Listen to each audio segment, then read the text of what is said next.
성경 보겠습니다. 오바댜 1장 18절입니다. 오바댜 1장 18절입니다. 제가 읽겠습니다.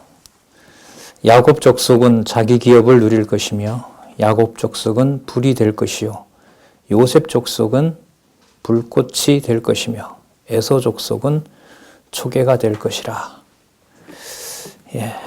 다시 한번 보면은요, 야곱 족속이 기업을 누린다고 얘기를 하시고요.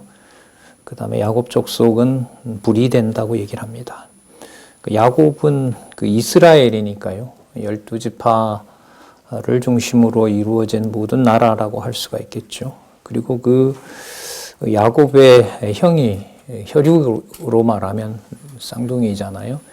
그 형이 바로 에서였다는 사실도 여러분들 알게 될 것입니다. 그 다음에 요셉 족속은 불꽃이 될 것이며 이렇게 나오는데, 요셉 족속은 그 형이 므낫세였고 동생이 에브라임이었잖아요. 근데 그 에브라임에게 더 많은 기업을 주죠. 그래서 북쪽 이스라엘이라고 할 때는 바로 에브라임을 얘기를 합니다. 그래서 요셉 족속 이러면 바로 그 에브라임 지파와 관계됩니다. 북이스라엘과 관계가 되겠죠. 그러니까 야곱은 전체 이스라엘, 요셉은 이제 북쪽 이스라엘을 포함한 또 이스라엘, 그 다음에 에서 족속은 초계가 될 것이다 이렇게 하는데, 에서 족속은 택한 백성은 아니었죠. 이스라엘 백성을 해서 내보내버렸고, 그리고 이스라엘 민족을 계속 못 살게 하고 괴롭혔던 바로 그 민족입니다. 그 에서 족속은 그야말로 풀과 같이 다 그냥 먼지처럼 그렇게 된다라는 약속이 여기에 나와 있습니다. 자, 오늘 교재는요, 성경 강론 12권 6466페이지입니다.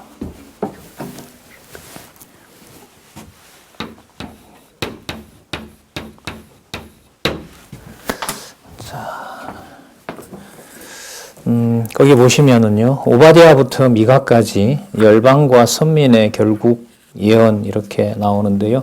잠시 우리 개론 내용들을 구조적으로 한번 보고요. 본문에 들어가서 살펴보도록 하겠습니다. 자, 오바댜죠. 에돔의 결국에 대해서 예언합니다. 그 결국은 조금 전에 요절을 통해서 살펴봤죠. 다 그냥 흙먼지로 만들어버리겠다는 거죠. 패망시킨다 이 말입니다. 자, 그 다음에 에돔뿐만 아니라 이렇게 됩니다. 연결어가 이제 그리고 이래 되겠죠. 그리고 아수르도 결국은 어떻게 되느냐? 이건 요나서 내용이네요. 뒤에 있는 아수르가 먼저 생각이 났는데, 그러므로가 아니에요. 여기는 에돔은 그렇게 이제 초계처럼 없애는데, 그런데 이렇게 돼요. 그런데 아수르는 용서해 주신다는 거예요. 용서해줘요. 자, 그런데 이 아수르가 언제냐, 이런 이제 논란이 많죠. 그러나 중요한 것은 이 요나 시대로 봤을 때는 북쪽 이스라엘을 침범하기 전이면 분명해요. 그리고 북쪽 이스라엘을 침범하기 전에 어떤 한 왕이 있었는데, 그 왕이 여호와의 이름을 듣고 회개하는 일이 벌어집니다.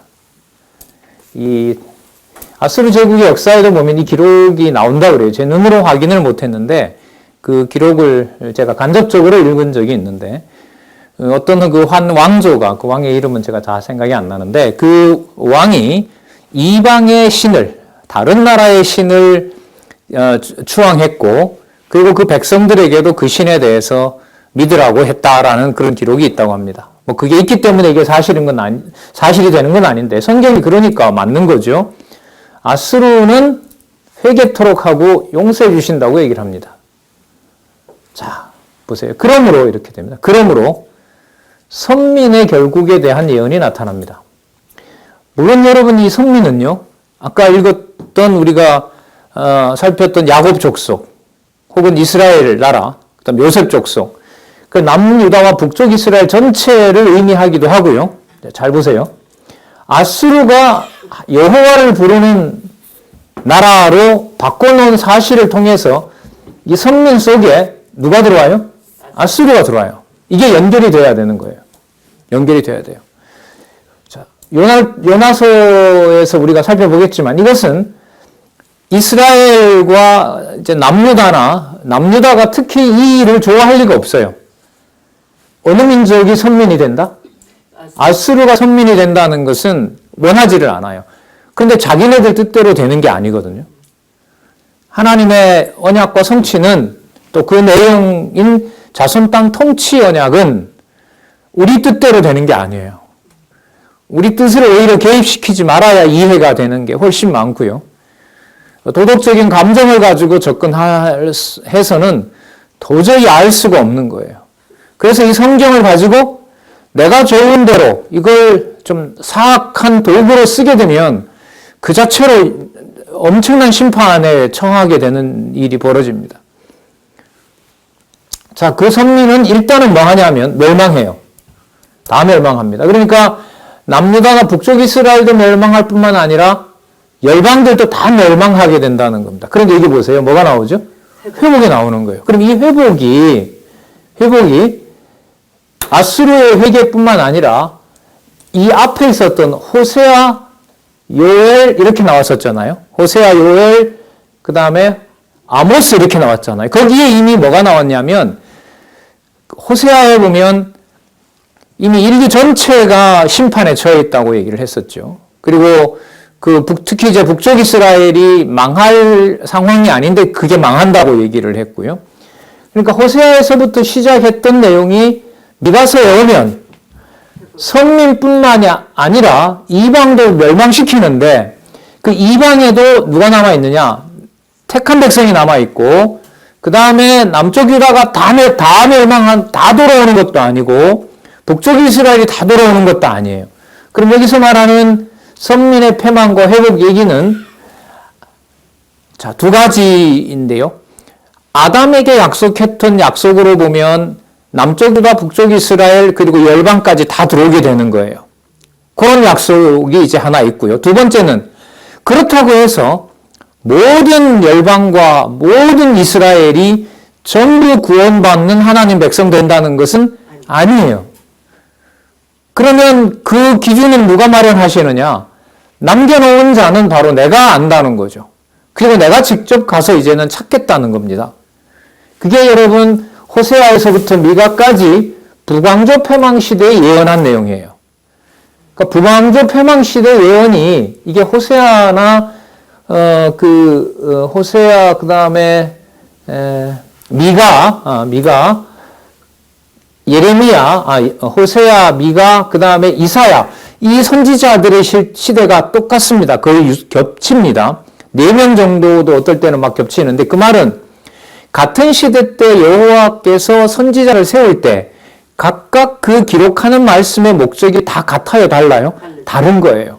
근데 이걸 한꺼번에 섞으려고 한단 말이죠. 섞어 놓으려고. 이러면 안 되는 거예요. 이 순서는 제가 볼 때는 생명과 같은 거예요. 그리고 생명은 어떻게 연결되느냐? 앞에 설명했던 내용이 그대로 계속 들어와야 되는 거예요. 들어와야 되는 거예요. 그래서 이쯤 와서 선민의 결국이라고 하면 이미 누가 들어와 있느냐? 아수르도 들어와 있고 남겨놓았던 모압과 암몬도 들어가 있고 거기에 들어야 될 자들이 있는 거예요. 그게 이제 바벨론 70년 포로 후에 그림자로 보여주면서 그림자로 보여주는 줄 알았는데 선지서에 오면 소선지서뿐만 아니라 대선지서에 오면 이방을 포함한 실체적인 하나님의 자손과 땅과 통치는 직접 오셔서 하신다는 그 통치. 당신이 남편이 되신다고 그러죠. 그리고 당신이 왕이 된다고 그러시죠. 당신이 아비가 된다고 그러시죠. 그럼 모든 걸 누가 하시느냐? 여호와께서 하신다는 내용이 일단은 호세아에서부터 미가까지가 한 세트인 거예요. 오늘 공부를 마치시고 저도 그렇게 해볼 생각인데요. 호세아에서부터 미가까지를 일단 12권이 또 너무 많다고 보이기 때문에 호세아에서부터 미가까지를 보는 겁니다. 성경을 보시는 거예요. 그리고 그 낱말에 어려운 거라든지 그 연결에 좀 미흡하다 싶으면 계론 보는 겁니다. 그 다음에 계론 보다가도 안 되면은 강론집에 또 찾아보는 겁니다. 그런데도 연결이 안 되면은 강의 다시 들으시기 바랍니다. 그게 중요한 겁니다. 지금은. 그 확인이 어느 경우보다 중요해요. 그런데 그 확인을 하려면 성경 앞뒤를 안 보면 안 됩니다. 그렇기 때문에 성경을 보면서 결혼 구조대로 전체적인 이 그림, 또 이 핵심 개념들을 머릿속에 다 우리들이 정리했으면 좋겠다는 겁니다. 자, 그러면 어떤 과정으로 북왕조 패망 시대에 창세로부터 당시까지 메시아의 언약을 확정하고 계신지를 좀 더 따라가 보도록 그렇게 하겠습니다. 자, 하지만 에돔은 멸망하고, 하지만 아수르는 남겨놓고 용서를 해주는 내용이 나오고, 그 다음에 선미는 이런 자들을 가운데 바로 하나님께서 당신의 자녀를 남겨놓고 민족과 혈통과 언어를 초월해서 메시아가 오셔서는 모든 걸 통치하신다고 하는 사실을 알려주는 예언을 해주고 계신 것입니다. 자, 그러면 교재요. 6466페이지, 6467페이지, 에돔의 결국에 대한 예언을 살펴보도록 하겠습니다. 두 부분으로 되어 있는데요. 1절에서부터 9절까지 교만한 에돔이 열국에게 패망을 당한다는 겁니다. 그리고 에돔과 멸망은 진멸하고 야곱은 회복해 주실 것을 예언합니다. 자, 그러니까 목적은, 자, 요것을 읽어보면 에돔은 그렇게 초계같이 버리지만 야곱은 뭐한다? 회복해 주신다. 자, 그러면 야곱을 여기에다 넣으면, 우리가 본문 요약을 읽었기 때문에 야곱을 여기에 넣어버리면 이런 연결이 되겠죠. 그 야곱 족속 안에, 야곱 안에 누구 더 있다? 아수르도 있다. 이렇게 되는 거죠. 그러니까 에돔을 넣으면 에돔은 멸망하지만 그러나 아수르는 용서받는 자가 있다. 이렇게 되는데, 지금 읽었던 내용에 이제 에돔은 결국 망하지만 요셉은 아니면 야곱은 불같이 된다고 하니까요. 심판자가 된다는 거잖아요. 그 야곱이 심판자가 되는 그 야곱의 권세 아래 누가 들어온다? 아수르가 들어온다. 물론 나중에 여러분, 이 아수르는 이 시대 이후에 북쪽 이스라엘을 멸망시키는 세력이 되고, 이사야에서 나온 대로 아수르는 바벨론에 의해서 철저하게 멸망합니다. 이 참 드라마틱한 내용이죠. 그러니까 제 생각은 아주 좋은 방법은, 이럴 때 회개했던 아수르를 남쪽 유다와 북쪽 이스라엘이 망할 때 사이가 좋잖아. 이럴 땐 여호와도 같이 섬기고, 남쪽 유다와 북쪽 이스라엘을 잘 지내게 해서 더 큰 세계 제국을 만들어서 예수님 오실 준비를 하면 얼마나 좋아요. 우리가 진짜 원하는 거죠. 우리 감정에도 만족스럽고. 근데 하나님의 방법은 그게 아니었어요. 어떻게 보면 이렇게 관계가 좋았던 아수르를 하나님이 들어서 북쪽 이스라엘을 멸망시키고 남쪽 유다도 거의 멸망시키는 상황을 섭리하신다는 내용을 우리가 또한 알고 있는 거죠. 그러니까 우리 생각에 맞추려서는 되질 않습니다. 자, 넘겨보시면은요, 6468페이지에 보시면 구약 근거죠. 신명기 30장, 32장, 30장과 32장에 바로 언약하고 있는 내용이 나옵니다. 자, 1장 1절에서부터 9절까지 교만한 에돔이 열국에게 패망을 당하게 될 것을 예언합니다. 그럼 바로 누가 치시기 때문에 그럴까요? 여호와께서 치시기 때문에 그런 거죠. 왜 치는지 그 이유를 알려줍니다. 1절 오바댜의 묵시라고 얘기를 하고요. 주 여호와께서 에돔에 대하여 이같이 말씀하시니라. 자, 여러분, 이 에돔은 에서예요. 6절에 보면 나오죠. 에서가 어찌 그리 수탐되었으며 그 감춘 보물이 어찌 그리 수탐되었는가, 그래 나오고요. 어디에 나오죠? 8절에도 나오죠. 나 여호와가 말하노라. 그날에 내가 에돔에서 지혜 있는 자를 멸하며 에서의 산에서 지각 있는 자를 멸하지 아니하겠느냐. 드마나, 그 전부 이제 에돔 지명이에요. 여러분, 드마는요, 그 욥의 친구 엘리바스의 출생지이기도 합니다. 그러니까 유명한 동네인 거죠. 자, 욥에 대한 말이 나온 김에 이런 이 신학적 조합도 참 재미있고 흥미로워요. 그러니까 에돔은 당시로 보면 이게 한 720년 경우 같은, 아니 800 몇 년이 되죠. 경우가 됩니다. 820년 경우가 되니까요. 아니 850년 경우가 되니까 욥을 보통 모세 시대라고 얘기를 하거든요. 이 개혁파 전통 신학에서는. 그러면 1515세기란 말이죠. 16세기인데 주전. 그럼 1500년경 같으면 이 에돔의 조상 가운데 누가 있었던 거죠? 이방인 욥이 여호와를 섬기는 그런 역사를 가지고 있는 민족이에요. 더 정확하게 말하면 여호와께서 야곱으로부터는 벗어나게 했지만 그 에돔 족속에게도 욥과 같은 의인이 있어서 누구를? 여호와의 전능성을 그야말로 그 세상에 알리도록 하는 일들이 일어났던 곳이란 말이죠. 자, 그래서 저희들이 그때 욥기 들어가면서 좀 제가 당황스럽다라고 얘기를 했죠. 유다 땅에 있는 어느 인물이 욥과 같이 순전하고 정직하여 악에서 떠났다 이러면 참 받아들이기가 쉬운데 이방 땅에 이렇게 나오죠. 동방에. 그건 에돔 족속의 땅이거든요. 여기 이렇게 이런 자를 왜 두시지? 모세와 같은 이렇게 의로운 자를. 그러면서 이제 열왕기 역대기가 같이 들어온다는 얘기를 했었죠. 열왕기 역대기가 같이 들어오고 역대기에 나타났던 1장 1절에 아담의 의미가 바로 자손을 남쪽 유다, 북쪽 이스라엘에, 특히 남쪽 유다에 이렇게 제한을 할 수 없는 거다는 것을 그때 말씀도 드렸습니다. 좀 그 단계가 필요한 얘기긴 하지만 에돔의 멸망은 하나님이 진노하신다고 한다면 남쪽 유다 바로 오른쪽에 있거든요. 그렇게 여호와가 함께 한다는 증거를 보고도 어려운 상황이 있을 때 남쪽 유다를 돕기는커녕 더 악한 짓을 하면서 그 남쪽 유다를 괴롭히는 데 동참했다는 겁니다. 죽이는가 하면 잡아다가 블레셋에 갖다 팔아먹고 이런 사악한 짓을 오바댜에 보면 여호와께서 지적을 하세요. 그 내용들이 나옵니다. 자, 그래서 에돔은 반드시 멸망할 것이라는 사실을 얘기를 해줍니다. 시기적으로 보면은요, 시기를 보면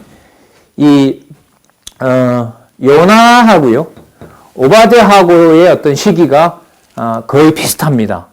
이게 오바댜가 조금 보통 앞선다 그러는데, 자, 뭐 시기를 맞추려는 게 이제 제 목적은 아니고요. 북쪽 이스라엘이 망할 무렵에, 북쪽 이스라엘이 망하기 전에, 북쪽 이스라엘을 버린다고 하면서 열방도 이미 하나님께서 뭐 하시는 거죠? 심판하는 겁니다. 그러니까 하나님이 심판한다고 하면 어떤 설명이 되냐면 바벨론이 강하기 때문에 아수르를 멸망시켰다라는 말이 바른 말이 안 되는 거예요. 거긴 여호와가 빠져 있으니까요. 그리고 에돔을 치는 것을 나중에 이제 바벨론이 거의 이제 잔멸하거든요.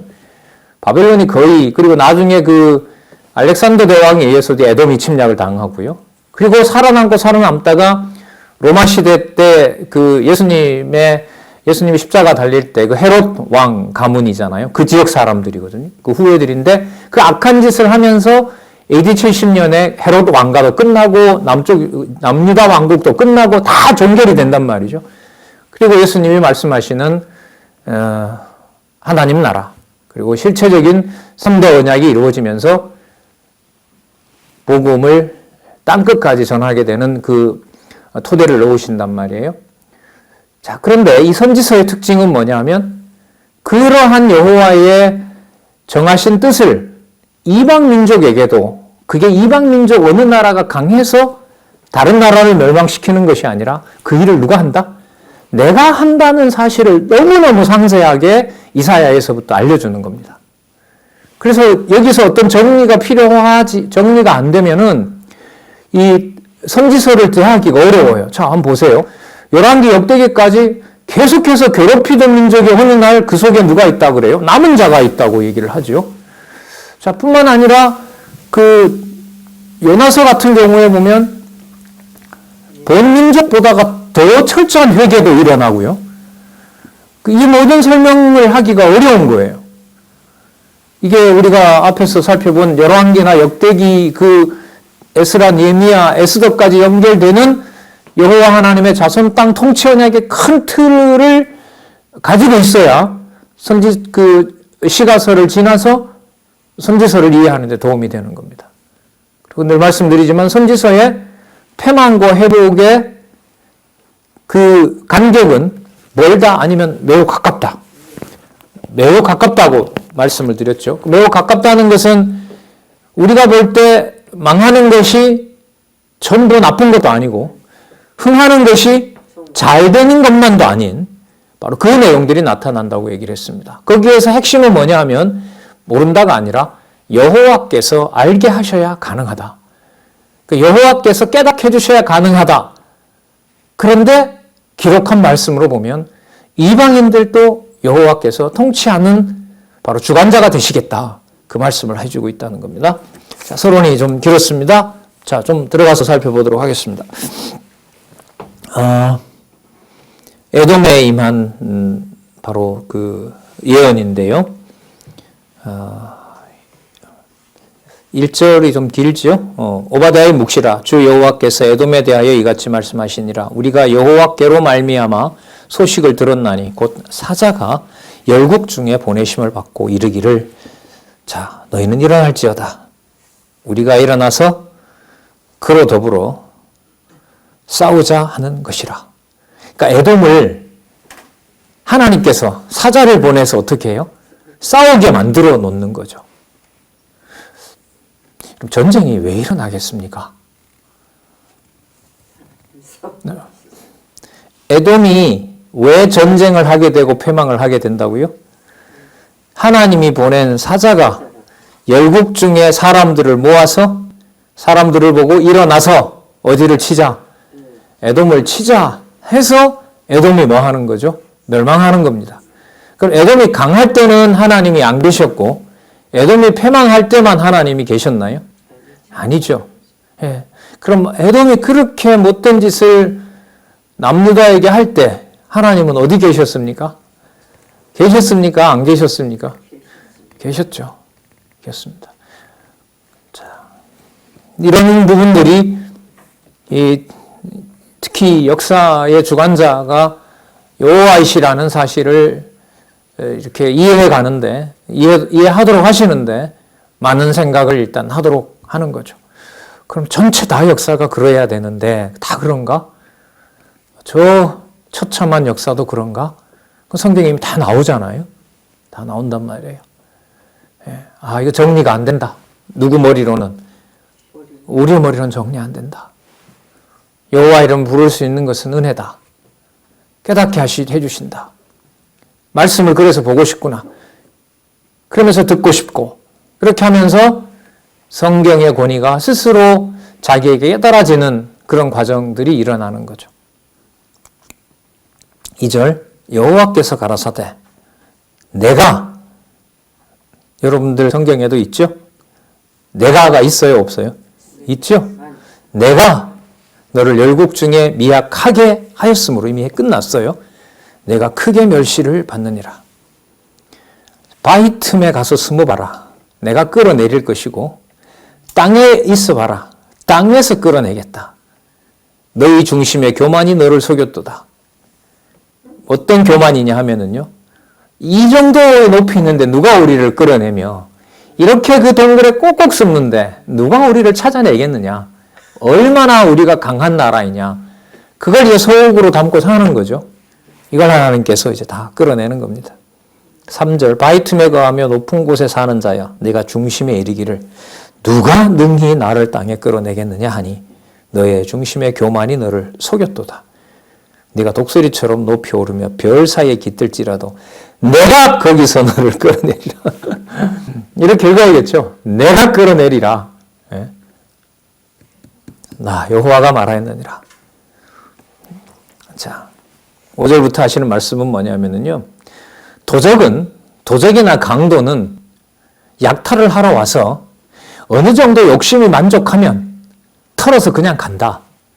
그런데 나 여호와는 에돔을 약탈하도록 다른 나라에다가 맡기는데 성이 차지 않아서 다 없앤 다음에라야 전쟁이 끝난다. 그러니까 어떤 열방보다가도 더 어떻게 철저하게 멸망시킨다. 혹시 도적이 내게 이르렀으면 강도가 밤중에 내게 이르렀을지라도 네 마음에 그 마음에 만족하게 취하면 그치지 않겠느냐? 포도를 따는 자도 따다가 이 정도면 됐다는 선이 있지 않느냐? 그런데 에돔이 망하는 것은 그렇지가 않다. 하나도 남기지 않을 때까지 다 없애버리겠다. 6절에 보면 에서가 어찌 그리 수탐되었으며 약탈당한 거죠. 그 감춘 보물이 어떻게 그렇게 찾아내느냐. 아무도 찾아낼 수 없도록 꽁꽁 숨겨놨는데 7절 너와 약조한 자들이 다 너를 쫓아 변경에 이르게 하며, 그러니까 불한 나라니까요. 잘 지내자고 했던 나라들이 전부 뭐 하는 거예요? 다 배신하는 거예요. 보물이 어찌 그리 수탐되었는고 너와 약조한 자들이 다 너를 쫓아내어 변경에 이르게 하며 너와 화목하던 자들이 너를 속이고 이기며 내 식물을 먹는 자들이 내 아래 함정에 베푸니 함정을 파놓고 내 마음에 지각이 없음이로라. 이 지각 얘기하면 욥의 세 친구들과 욥 생각하면 돼요. 뛰어나기가 보통 뛰어난 자들이 아니잖아요. 명석함이 이루 말할 수가 없잖아요. 이야기하기 좋아하고 논쟁하기 좋아하고 증명하기 좋아하는데 그런 지혜자들, 명철이 있는 자들을 전부 다 없애버리겠다는 겁니다. 그리고 잘 지나고 했던 나라의 화평이 깨어지고요. 예. 제가 우리나라 한국사 공부하면서 제일 화가 치밀었던 게, 제 다니던 대학생 시절에는 반미 감정이 많았잖아요. 반일 감정도 많았고. 그런데 이제 물론 고등학교 때 읽었는데 대학교 이제 그게 눈에 또 들어오는 거예요. 우리나라를 미국하고 일본이 갈라먹잖아요. 그 미략에 의해서. 그 무슨 데프트 무슨 무슨 조약이 있어요. 그거 보면. 거기 보면 미국하고 일본이 앉아서 필리핀은 일본이 간섭하지 않을 테니까 미국이 통치하고 조선은 일본이 통치하도록 둘 사이에서 각서를 쓰는 역사가 있어요. 그러니까 우리나라를 놓고 뭐 한 거죠? 그러니까 우리 집을 놓고 내가 모르는 두 사람이 앉아서 뭐 한 거죠? 우리 집이 약해졌다고 모든 권리를 둘이서로 나눠 먹는 일인 거죠. 이걸 하나님이 섭리하신다는 거 너무나 많이 알죠. 기도할 때도 그렇게 하고 했는데 그게 이렇게 눈에 들어오는 순간 이것도 주권인가? 주권이 맞죠. 답은 정해져 있는데 그게 여러분 여기서 풀려요? 안 풀려요? 안 풀려요. 안 풀려요. 풀리지 않더라고요. 그래서 제가 그때 하도 답답해서 친구한테 그랬더니까 하나님 이런 운동을 먼저 해야지 앉아서 공부하는 게 이게 글쎄 너무 창피하고 어떨 때는 너무 뒤로 물러나 있는 것 같아. 그랬더니 그 친구 하는 말이 그런데 홍기야 너 계시록까지 하나님 말씀 어떻게 왜 진리인지 잘 모르잖아 이러는 거예요. 본인이 관여할 바는 아니지만 창세기까지 성경 공부를 다 하고 하나님이 역사를 이런 가운데 어떻게 섭리하는지 확인하고 뭐 하든지 말든지 해라. 그래서 어떻게 보면 그 친구를 통해서 하나님께서 성경 공부에 더 이제 매진할 수 있도록 또 그때는 지금은 그 친구가 이제 우리 말씀 운동에 있다 나가버렸는데요. 다른 데로. 같이 공부하면서 이제 이런 역사 얘기를 많이 나누었어요. 그 친구는 전공이 역사라 많은 풍부한 내용들을 알고 있어서 제가 도움을 참 많이 받았죠. 예. 이게 또 한 번 요동치는 게 이 선지서 공부를 할 때 또 한 번 크게 이게 요동이 일어나더라고요.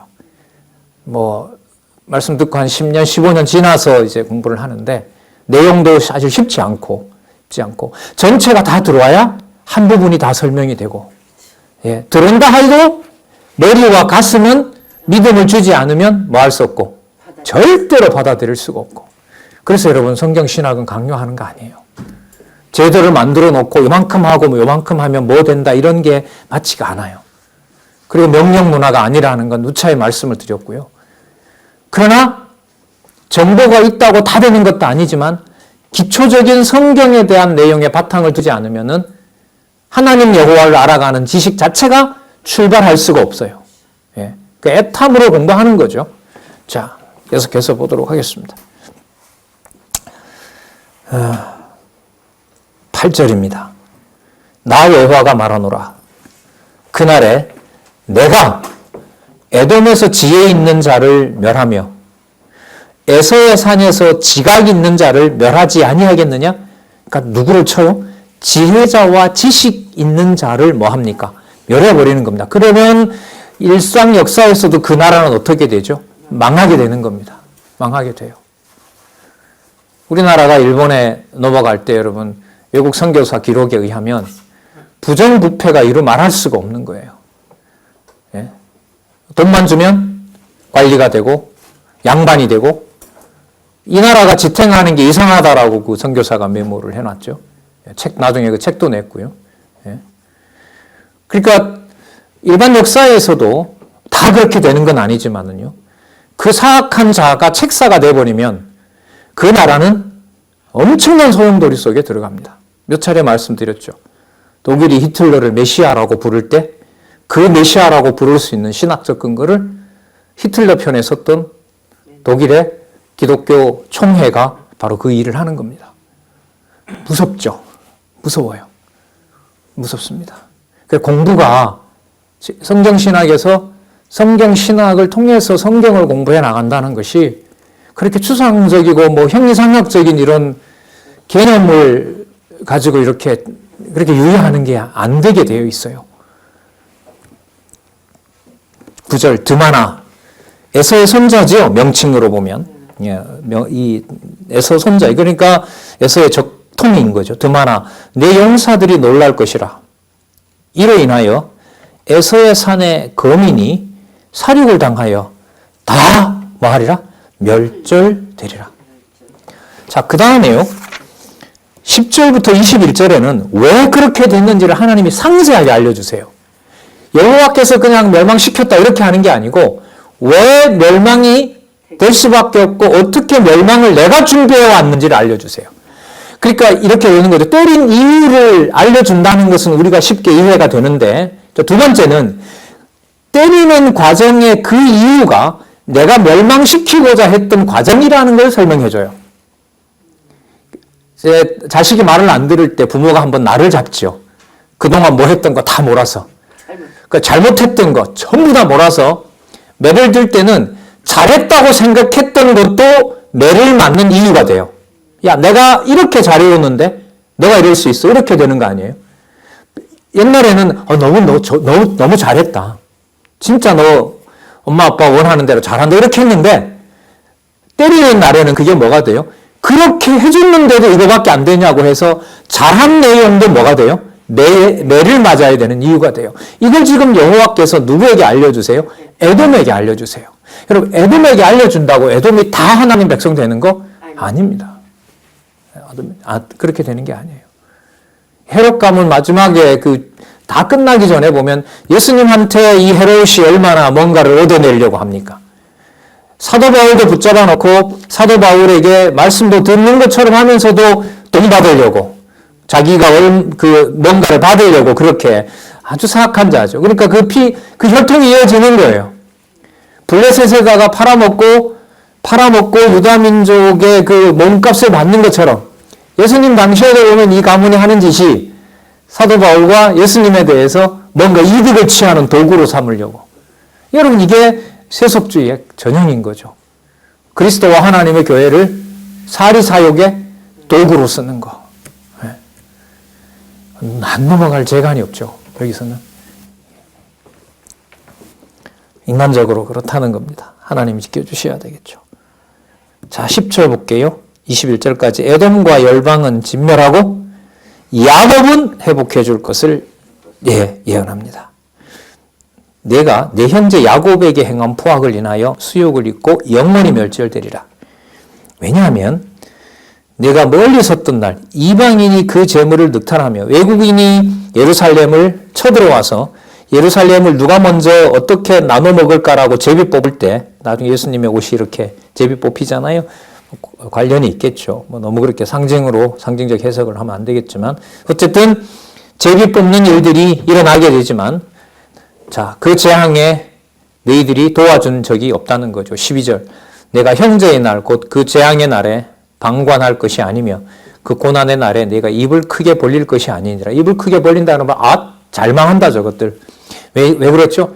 망하고 도망을 쳐야 잡아다가 팔아먹으니까. 내 백성이 환난을 당하는 날에 내가 그 성문에 들어가지 아니할 것이며 환난을 당하는 날에 그 고난을 방관하지 않았어야 되고 환난을 당하는 날에 그 재물에 손을 대지 않아야 된다. 우리나라 그 분들 왜 미국으로 가서 사는데 그 여러분들 과거에 일어났던 그 흑인 폭동에 보면 약탈당하죠. 예, 약탈당하잖아요.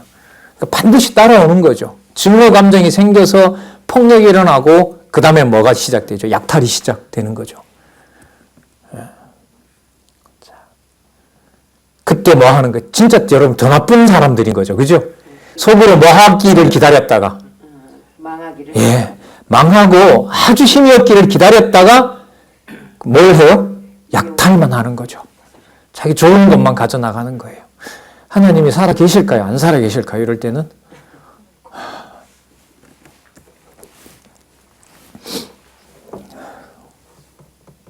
14절요. 사거리에 서서 그 도망하는 자를 막지 않을 것이며 고난의 날에 그 남은 자를 대적에게 붙이지 말았어야지. 그 약탈하고 도망가는 잡아서 다시 또 뭐하고 돈 벌고 그게 이제 에서가 한 일이라는 겁니다. 15절 여호와의 만국을 벌하는 날이 가까웠으니 너가 행한 대로 너도 받는다. 너 행한 게 네 머리로 돌아간다. 16절 너희가 내 성산에서 마신 것 같이 유대의 피를 먹고 마신 거죠. 유대인들의 만국이니 항상 마시리니 곧 삼키고 삼켜서 본래 없던 것 같이 되리라. 완전히 없애버리겠다는 겁니다. 근데 여러분 재밌는 게 이렇게 한 800년경에 약속을 해놓고도요, 약속을 받았는데도 이 나라가 예수님 오실 때까지 지속될 뿐만 아니라 예수님 오시기 전에는 왕까지 돼요. 이 약속하고 표면적으로 맞아요, 안 맞아요? 그러니까 선지서가 무지무지 어려운 거예요, 이게. 뭔가 역사적으로 그 유사한 내용이 연결이 되어져야 됐을 때 이게 뭔가 이해가 되는데, 야, 맞지 않는 거예요, 표면적으로 보니까. 그러니까 뭘 봐야 돼요? 전체 다를 봐야 되는 거예요, 이게. 전체 다. 그러나 예수님께서 예언하시면서 여우 같은 바로 이 헤롯 족속의 에서의 그 에서와 야곱 비슷하니까요. 그러니까 한 1200~300년 역사, 그 역사가 종결이 되는 겁니다. 15절이죠. 15절 읽었죠. 16절. 너희가 내 성산에서 마신 것 같이 만국이니 항상 마시리니 마시고 삼켜서 본래 없었던 것 같이 하리라. 하지만 오직 시온산에 피할 자가 있으리니 니들이 다 잡아갔다 하더라도 거기에 너네들은 다 없애버리지만 시온산에는 누가 있다? 남은 자가 있다. 자, 이제 회복과 직접 관련된 내용이 여러분 17절부터 나옵니다. 유의하세요. 오직 시온산에 피할 자가 있으리니 그 산이 거룩할 것이요. 야곱 족속은 꼭 18 빠졌죠? 야곱 족속 앞에다 18 적으시고요. 자기 기업을 누릴 것이며 야곱 족속은 불이 될 것이요. 요절이었죠? 요셉 족속은 불꽃이 될 것이며 에서 족속은 초계가 될 것이다. 그러니까 엄청난 무서운 불꽃 앞에 화염 앞에 풀과 같은 존재가 된다. 이런 말이죠. 자, 그들이 이건 요셉 족속입니다. 그의 위에 에돔 족속 위에 붙어서 그를 살을 것인즉 에서 족속에 남은 자가 없으리니 이는 여호와께서 말씀하셨습니다. 자, 그다음 19 빠졌죠. 남방 사람은 에서의 산을 얻을 것이며 평지 사람은 블레셋을 얻을 것이며 또 그들이 에브라임 뜰과 사마리아의 들을 얻을 것이며 베냐민은 길르앗을 얻을 것이며 사로잡혔던 이스라엘의 뭇 자손은 가나안 사람에게 속한 땅을 사르밧까지 얻을 것이며 그 경계 끝까지 간다는 거죠. 자, 그럼 여기서 회복되는 거 보면 에돔도 분할할 뿐만 아니라 다른 그 대적들도 여호와께서 결국 아까 불과 불꽃이었던 야곱과 요셉에게 맡긴다는 거죠. 그럼 거기에 통치자가 온다는 겁니다. 자, 여기서요. 잘 들어보세요. 이사야에서부터 시작되었던 이사야 1장에서 시작했던 장차 여호와께서 통치하는 방법은 칼과 창입니까? 아니면 다른 방법입니까? 다른 방법이었죠. 그럼 이건 결국 뭐냐 하면 진리의 말씀을 듣는, 누가 전한 말씀을 듣는, 여호와께서 전한 말씀을 듣는 자들로 누구 아래 모이게 된다? 야곱과 요셉 아래 모이게 된다는 약속입니다. 그래서 여러분 여기에 나오는 이제 미가 가서 살펴볼 텐데요. 선민의 결국에 대해서 아수르도 들어오게 되고 자, 오바댜에서 불과 불꽃과 같았던 요셉과 야곱이 그 한 섬기는 여호와를 어느 민족들도 이방 민족들도 섬기게 될 것이다. 그래서 여러분 아마 미가에 또 나올 거예요. 미가에 보면 그 이사야에서 얘기했던 대로 칼과 보습으로 평화로운 시대가 온다는 약속을 하는 거죠. 그럼 여기에 뭐가 바뀌는 겁니까? 북왕조 패망 시대에 여호와께서 선지자들을 통해서 약속하셨던 내용이 앞으로 회복될 나라는 다윗이 칼과 창으로 활로 나라를 정복했던 방식으로 여호와의 통치가 되는 것은 아니다라는 겁니다. 근데 여러분 이게 일반적으로 듣기에 얼마나 이게 이해가 쉽지 않냐면 다른 나라를 정복한다 하려면 우리는 머릿속에 뭐가 들어있죠? 칼창, 무기로. 맞죠? 그렇게 이 지배를 한다 이렇게 알고 있잖아요. 근데 우리 일상사회도 생각해 보면 되는 거지만 우리나라에 대해서 부정적으로 얘기할 때 일본이 물러간 지는 벌써 해방 연도가 70년이 되어가고 있지만은 일본이 남겨놓았던 여러 가지 그 필습들이 많다고 얘기를 하잖아요. 예. 그리고 역사적인 얘기를 하나 하면 그 콜럼버스라고 그 아메리카 대륙을 발견한 사람 있잖아요. 그때 스페인 정부가 어떤 기획을 하냐 하면 그 스페인 왕립 그 나라에서 주관하는 학술원이죠. 그 학술원의 목적이 뭐냐 하면 전 세계를 자신의 나라가 그때는 자기 나라가 강했기 때문에 모든 나라의 공용어를 뭘로 만들려고 할까요? 스페인어로 만들려는 거죠. 이른바 그걸 문화침략이라고 얘기를 합니다. 문화침략. 그러니까 칼과 창으로 하진 않지만 사람들의 생활 습관 전체가 뭐가 되는 거죠? 그 사람의 말과 그 사람 문화를 따라가는 거죠. 그래서 여러분 얼마 전에 근데 이것도 여러분 나쁘다 좋다 이런 평가를 함부로 할 수가 없어요. 지난번에 여러분에게 말씀드렸잖아요. 스페인에 계신 아르헨티나에 계신 어떤 장로님이 현지인들에게 스페인어로 성경신학을 소개해도 되냐고 원로인 이 성경신학 이 총서 저자인 소장님에게 간접적으로 물어봤어요. 해도 되냐고. 뭐 여러분 잘 아시겠죠. 허락사항 아니라고. 하시면 된다고. 그러면 여러분 어디까지 이방이 나쁜 대적이고 어디까지는 좋은 거고 이 선을 우리 스스로 파악할 수가 있을까요? 없을까요? 없어요. 그럼 목적은 하나죠. 누가 주어일 때 가능하다. 그렇죠. 그래서 말씀 보는 거예요. 말씀 보게 하시는 거예요. 그 격동이 그러한 어떤 기준의 격변이 일어나는 곳이 바로 어디냐면 이게 선지서예요. 그리고 그것을 철저히 아버지 하나님 중심으로 모든 것을 말하고 가르치고 보여주셨던 분이 바로 메시아로 예언이 되고 있는 거예요. 그래서 나중에 지금 말씀드리는 우리 소선지산 중간 아직 못 갔는데요. 오늘 일단 중간 가겠죠. 그걸 보시면서 그리스도께서 제 복음서에서부터 진행되는 그 예수님의 말씀, 그 기록된 말씀이 이것을 어떻게 실체적으로 성취해 가시는지 잘 보셔야 돼요. 그러니까 전체적으로 보면 누가 들어오는 경로가 있어요. 이방인이 들어오는 경로를 지금 여호와께서 진짜 길이요 진리처럼 닦아놓고 있거든요. 길을 만들어서 그 따라오도록 선한 목자가 되시는 건데 거기에 우리가 유의할 필요가 있어요. 그러니까 예수님께서는 즉흥적으로 그때그때마다 막 하시는 게 아니에요. 성경 기록을만 봐도 구약에 무엇을 이루려 하심이라 얼마나 많아요. 특히 마태복음 같은 경우에 보면. 그래서 초긴장할 부분이라고 저는 생각을 해요. 자, 좀 더 읽어볼까요? 21절이죠. 구원자들이 어디에서 올라와요? 시온 산에서 올라와서 에서의 산을 심판하리니. 자, 이게 여러분 오바댜의 결정적인 내용이에요. 보일 만큼 남겨놓고 동그라미를 뭐 수십 번 하든지 수백 번 하든지 하셔도 돼요. 결론. 나라가 누구에게 속하리라? 여호와께 속하니라. 여러분 이게 오바댜의 결정적. 이게 끝에 이런 게 나오나요, 진짜? 여러분 이렇게 해도 문제가 없어요. 어떻게 해도 문제가 없냐면 에서는 아까 요절처럼 초계가 되고 요셉과 이스라엘은 불과 불꽃이 되므로 언약 자손인 야곱 족속은 흥하게 된다. 그리고 그 야곱 족속에는 이방도 들어오게 된다. 이래도 되거든요. 근데 이게 결론이 어떻게 나냐면 나라가 누구에게? 여호와께 속하니라. 이게 기가 막힌 연결이에요. 자, 어떻게 연결되나 볼까요? 그런데 그 나라에 아수르도 있다. 이렇게 되는 거예요.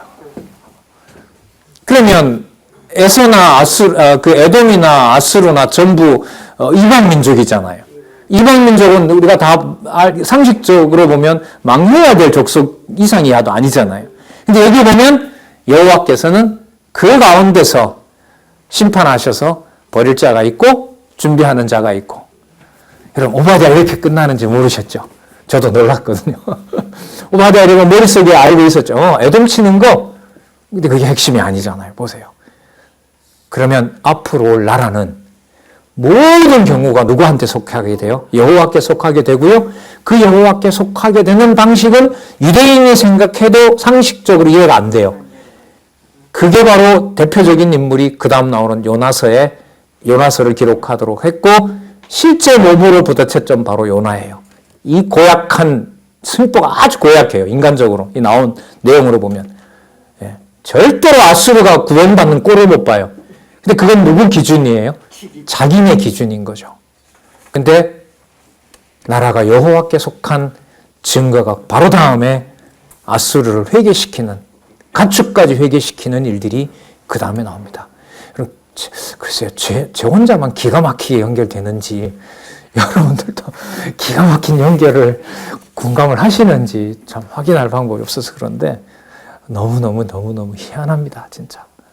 그럼 보겠습니다. 이 구절을 가지고 우리 잠시 쉬셨다가 요나서에 가서 살펴보도록 하겠습니다.